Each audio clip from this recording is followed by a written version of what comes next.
નમસ્કાર દર્શક મિત્રો, એસડી ન્યૂઝ ગુજરાતી ચેનલ પર આપનું સ્વાગત છે। હું આપની સાથે વૈશાલી પુબારુ કરીશું નજર આજના સમાચાર પર। દહેગામ ગાંધીનગરથી અહમદપુર પ્રાથમિક શાળામાં લોકશાહી ઢબે બાલ સંસદની ચૂંટણી યોજવામાં આવી।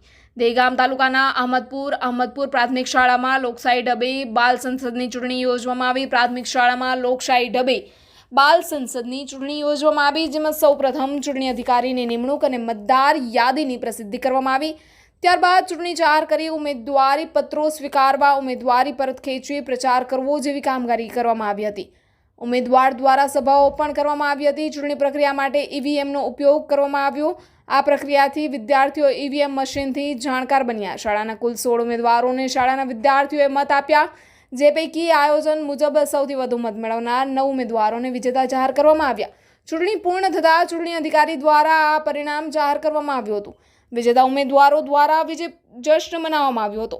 ત્યારબાદ માર્ગદર્શક શિક્ષક શ્રી બીનાબેન ત્રિવેદી દ્વારા શાળાની બાલ સંસદની વિધિ સમિતિઓ જેવી કે પ્રાર્થના સમિતિ, બાગ બગીચા સમિતિ, સ્વચ્છતા સમિતિ, આરોગ્ય સમિતિ, આંતરિક ફરિયાદ સમિતિ, શાળા સલામતી સમિતિ, રમતગમત સમિતિ અને મતદાન ભોજન સમિતિનું ગઠન કરી વિજેતા ઉમેદવારોને તેની જવાબદારી સમજાવી અને સોંપવામાં આવી। આ સમિતિઓમાં ચૂંટાયેલ પ્રતિનિધિઓ દ્વારા જરૂરિયાત મુજબના સભ્યો પસંદ કરીને કામગીરીને વધુ સુચારુ બનાવવા માટે આયોજન કરવામાં આવ્યું।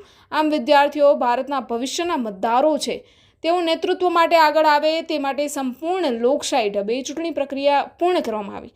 Reporter Jayantibhai Patel, SD news Gujarati, Dehgam, Gandhinagar.